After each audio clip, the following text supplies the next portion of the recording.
Hi. Marvel cinema chronological ഓർഡറിലാണോ അതോ year release ഓർഡറിലാണോ കാണണ്ടേന്നുള്ള എൻ്റെ വലിയൊരു സംശയമായിരുന്നു. അപ്പോൾ പലരും പലതാണ് എന്നോട് പറഞ്ഞത്. ചില കമന്റ്സ് കണ്ടു നിങ്ങൾ ക്രോണോളജിക്കൽ ഓർഡറിലാണ് കാണേണ്ടത്, അതായത് ആദ്യം ക്യാപ്റ്റൻ അമേരിക്ക, അത് കഴിഞ്ഞ് ക്യാപ്റ്റൻ മാർവൽ, പിന്നെ അയൺമാൻ, അങ്ങനെയാണ് കണ്ടുകൊണ്ടേന്ന്. പക്ഷേ കുറേ പേര് ഇൻസ്റ്റാഗ്രാമിലൊക്കെ ആയിട്ട് മെസ്സേജ് അയച്ചു ഇത് റിലീസ് ഓർഡറിലാണ് കാണേണ്ടത്. ഈ വീഡിയോ സ്കിപ്പ് ചെയ്യാതെ നിങ്ങൾ അവസാനം വരെ കാണണം. കാരണം ഞാൻ എന്തെങ്കിലും മിസ്റ്റേക്ക് പറയുന്നുണ്ടെങ്കിൽ നിങ്ങൾ കമന്റ് സെക്ഷനിൽ കറക്റ്റ് ചെയ്യാൻ പറഞ്ഞു.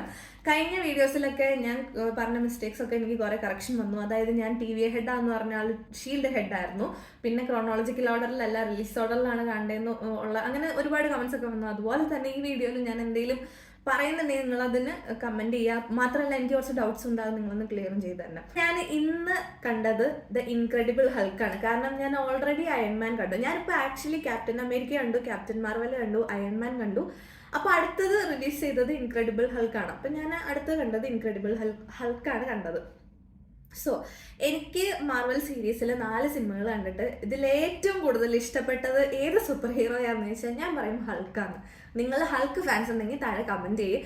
എനിക്ക് ഹൾക്കിൻ്റെ എന്താ പറയുക, ഹൾക്കിൻ്റെ എല്ലാ മാനറിസവും എനർജിയും ഹൾക്കിൻ്റെ വേ ഓഫ് അറ്റാക്കും ഒക്കെ എനിക്ക് ഇഷ്ടപ്പെട്ടു. ഹൾക്കാണ് എൻ്റെ ഫേവറേറ്റ് മാർവൽ സൂപ്പർ ഹീറോ ഇതുവരെ കണ്ടേല്. ഇനി ബാക്കിയുള്ളവരുടെ എനിക്കറിയില്ല, കണ്ടിട്ട് നോക്കാം.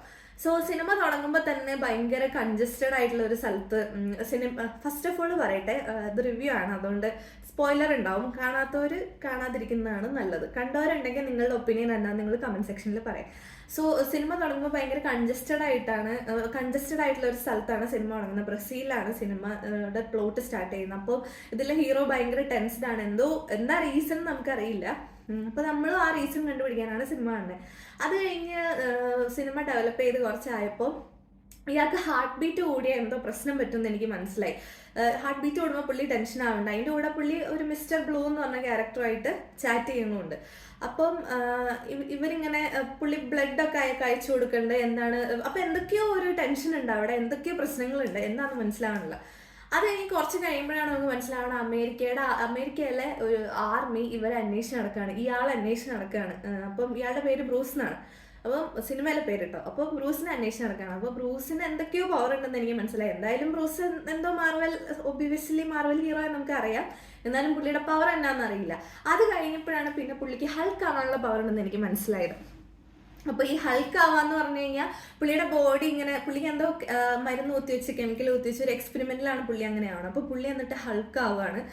എന്നിട്ട് പിന്നെ വരുന്നതൊക്കെ ഹൾക്ക് ആർമി ആയിട്ടുള്ള ഫൈറ്റ്, പിന്നെ ആർമി ഇതുപോലെ ബ്രിട്ടനിൽ നിന്ന് ഒരാളെ ഇറക്കുമതി ചെയ്യും. പുള്ളിയാണെങ്കിൽ വില്ലൻ. അപ്പോൾ പുള്ളി ഇതുപോലത്തെ ഒരു മരുന്ന് കുത്തിവെച്ച് ഭയങ്കര വിയേർഡായിട്ടുള്ള ഒരു വലിയ ആളായിട്ട് മാറും. ഹൾക്കിനെ കാണുമ്പോൾ കുറച്ചുകൂടി ഒരു മനുഷ്യരൂപമാണ്, പക്ഷെ വില്ലൻ കുറച്ചുകൂടെ ഒരു വിയേർഡായിട്ടുള്ള ഒരു രാക്ഷസന്റെ ഒരു സെറ്റപ്പിലാണ് വില്ലന്റെ ഒരു അറ്റയർ. എങ്ങനെയൊക്കെ ഇരുന്നാലും ടെക്നിക്കൽ പാർട്ടിനെ പറ്റി ഞാനൊന്നും പറയുന്നില്ല, കാരണം അത് അടിപൊളിയാണ്. ഹൾക്കായാലും വില്ലനായാലും അവരുടെ ഫൈറ്റ് ആയാലും എല്ലാം നടക്കുന്ന ആ ഒരു ടെക്നിക്കൽ സീൻ ഉണ്ടല്ലോ, അതെല്ലാം നല്ല സ്റ്റാൻലി. ശരിക്കും പറഞ്ഞാൽ ഹൾക്കിൽ ഈ മാർവൽ കോമിക്സ് ചെയ്ത് സ്റ്റാൻലി അപ്പം മരിക്കുകയാണോ എങ്ങനെയാണോ നിങ്ങൾക്ക് അറിയെങ്കിൽ നിങ്ങളൊന്ന് കമന്റ് സെക്ഷനിൽ പറയാം. കാരണം പുള്ളീനെ ബാക്കിയുള്ള സിനിമകളിലൊക്കെ പുള്ളീനെ ഞാൻ കണ്ടു, എന്നാലും ഇതിൽ ഇയാളുടെ ക്യാരക്ടർ മരിക്കുകയാണോ എങ്ങനെയാണെന്നൊന്ന് എനിക്ക് മനസ്സിലായില്ല ഈ ബിയർ കുടിച്ചിട്ട്. സോ നിങ്ങൾക്ക് അറിയാമെങ്കിൽ നിങ്ങൾ കമന്റ് ചെയ്യും. സോ അത് കഴിഞ്ഞിട്ട് സിനിമയൊക്കെ ഇങ്ങനെ നല്ല ഫൈറ്റ് സീനൊക്കെ ആയിട്ട് അങ്ങനെ എനിക്ക് ശരിക്കും പറഞ്ഞാൽ ഹൾക്കിന്റെ സീനുകൾ കുറച്ചുകൂടെ വേണമായിരുന്നു എന്ന് തോന്നിക്കൊണ്ടിരിക്കുകയാണ്. കാരണം സ്റ്റാർട്ടിങ് ഹൾക്കിനെ മര്യാദയ്ക്ക് അവർ കാണിക്കണ്ടായില്ല. കുറച്ചൊരു മിഡിൽ പാർട്ടൊക്കെ എത്തിയപ്പോഴാണ് ഹൾക്ക് ശരിക്കും ഹൾക്കായിട്ട് കണ്ണിന് മുമ്പിൽ വന്നത്. അത് കഴിഞ്ഞ് അവസാനം എത്തിയപ്പോൾ ഹൾക്കൊന്ന് കുറച്ചുകൂടി സീൻസ് ഉണ്ടായിരുന്നെങ്കിൽ ഞാൻ ഓർത്തു. കാരണം എനിക്ക് ഹൾക്ക് ഭയങ്കര ഇഷ്ടപ്പെട്ടു, എനിക്ക് ഹൾക്കിന്റെ സെറ്റപ്പ് ഭയങ്കര ഇഷ്ടപ്പെട്ടു. അത് കഴിഞ്ഞ് അവസാനമായപ്പോൾ സിനിമ ഇങ്ങനെ തീരാറായപ്പോഴാണ് അതിലൊരു ക്യാമിയോ റോള് വന്നത്. അത് ഭയങ്കര എന്താ പറയാ, അത് ഒരിക്കലും പ്രതീക്ഷിക്കാത്തൊരു ക്യാമിയോ റോളായിരുന്നു. അവസാനം അയൺമാൻ അതിലേക്ക് വരികയാണ്, ടോണി സ്റ്റാർക്ക്. അത് ഭയങ്കര ഒരു സർപ്രൈസ് ആയിരുന്നു. ആ എൻട്രി എന്താ പറയാ, നമ്മൾ ഈ എൻപഞ്ച് എന്നൊക്കെ പറയില്ലേ, അത് പറ്റിയൊരു എൻപഞ്ചായിരുന്നു അവസാനം എത്തിയപ്പോൾ. ടോണി സ്റ്റാർക്ക് വരുന്നത് എന്തിനാന്ന് വെച്ച് കഴിഞ്ഞാൽ ഹൾക്കിന് അന്വേഷണമാണ്. അപ്പം ഹൾക്കിനെ ഞങ്ങൾക്ക് കിട്ടുന്നില്ല. ഹൾക്ക് ഏതോ എവിടെയാ ബ്രിട്ടീഷ് കൊളംബിയയിലെ ഒരു വലിയൊരു ഗ്രാമം പോലത്തെ ഒരു സ്ഥലത്ത് പുള്ളിയുടെ കഴിവിനെ മാസ്റ്റർ ചെയ്തുകൊണ്ടൊക്കെ ഇരിക്കുകയാണ്. അപ്പോൾ ഇതിന്റെ ആർമി, അതായത് ഹൾക്കിന്റെ ഗേൾഫ്രണ്ട് അച്ഛനാണ് ആർമിയുടെ ഹെഡ്. അപ്പം ഈ ആർമി ഹെഡിന്റെ അടുത്താണ് ടോണി സ്റ്റാർക്ക് വരുന്നത്. അതായത് അവരൊരു ടീം ഉണ്ടാക്കാൻ പോവാണ്. അതുകൊണ്ട് ഹൾക്കിനെ അന്വേഷിച്ച് വരുന്നതെന്നാണ് പറയുന്നത്. അപ്പോൾ ടീം എന്താണെന്നുള്ളത് നമുക്ക് വരുമ്പോൾ അറിയാം. സോ അങ്ങനെ ഹൾക്ക് കണ്ടു കഴിഞ്ഞു. ഇൻക്രെഡിബിൾ ഹൾക്ക് എനിക്ക് സത്യം പറഞ്ഞാൽ ഞാൻ കണ്ട 4 സൂപ്പർ ഹീറോസിൽ എൻ്റെ ഫേവറേറ്റ് ഇൻക്രെഡിബിൾ ഹൾക്കാണ്. ആക്ടേഴ്സിനെ പറ്റി പറയാനാണെങ്കിൽ ആക്ടേഴ്സ് വളരെ നന്നായിട്ടാണ് ആക്ട് ചെയ്തേക്കണം, വേറെ ഒന്നും പറയാനില്ല. കാരണം നല്ല അടിപൊളിയായിട്ട് തന്നെയാണ്. ഇപ്പം അങ്ങനെയാണ്, നല്ല സൂപ്പറായിട്ടാണ്. ഇത്രയും വലിയൊരു സൂപ്പർ ഹീറോ ഇത്രയും ബഡ്ജറ്റിലെടുത്ത മൂവിയിലെ ആക്ടേഴ്സ് എന്തായാലും ഒബ്വിയസ്ലി അവരുടെ മാക്സിമം ചെയ്യുന്നതാണല്ലോ നമ്മുടെയൊക്കെ ഒരു പ്രതീക്ഷ. ഹൾക്കായിട്ട് അഭിനയിച്ചിട്ടുള്ളത് എഡ്വാർഡ് നോർട്ടൺ ആണ്. പുള്ളി നൈസായിട്ടാണ് ചെയ്തത്. പുള്ളി ആ മറ്റേ ഇമോഷണൽ ടെൻഷൻസും സ്ട്രെസ്സും ഒക്കെ വരുമ്പം പുള്ളി ചെയ്തുകൊണ്ടിരുന്നതൊക്കെ നമുക്കും ഒരു എന്താ ഉണ്ടാവും പോണേ, എന്താണ് ഇയാളുടെ പ്രശ്നം, ഇയാൾക്ക് എന്താ ഉണ്ടായത്, ഇങ്ങനെ ഒരു ഡൗട്ട് വന്നുകൊണ്ടിരിക്കും. അപ്പോൾ അതും അടിപൊളിയായിരുന്നു. പിന്നെ എനിക്കിതിൽ ഫേവറേറ്റ് സീൻ ഏതാണെന്ന് വെച്ചാൽ അവസാനം എത്താറായപ്പം ഹൾക്കും വില്ലനും തമ്മിലൊരു ഫൈറ്റ് ഉണ്ടായിരുന്നു. എനിക്ക് ആ ഫൈറ്റ് എനിക്ക് ഭയങ്കര ഇഷ്ടപ്പെട്ടു. കാരണം ഹൾക്കിൻ്റെ കുറേ ക്ലോസപ്പ് ഇമേജസും പിന്നെ ഹൾക്കിൻ്റെ എക്സ്പ്രഷൻസും അതിൽ നന്നായിട്ട് കാണിക്കണ്ടായിരുന്നു ആ ഫൈറ്റിൽ.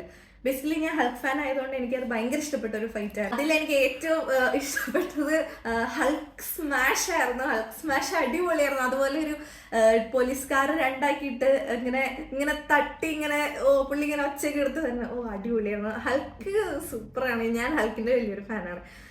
സോ ഇനി അടുത്ത സൂപ്പർ ഹീറോസ് കാണുമ്പോൾ ചിലപ്പോൾ ഫാൻസ് മാറിയെന്നിരിക്കും. എന്നാലും എനിക്കിപ്പോൾ ഹൾക്കാണ് എൻ്റെ ഫേവറേറ്റ്. എനിക്ക് ഈ വീഡിയോ ഇഷ്ടപ്പെട്ട നിങ്ങൾ ലൈക്ക് ചെയ്യാനും ഷെയർ ചെയ്യാനും ചാനൽ സബ്സ്ക്രൈബ് ചെയ്യാനും മറക്കരുത്. നിങ്ങൾ സബ്സ്ക്രൈബ് ചെയ്യുന്നൊക്കെ എനിക്ക് ഉറപ്പാണ്, എന്നാലും ഞാൻ പറഞ്ഞതാണ്. So okay, thank you for watching Helen reacts. Thank you.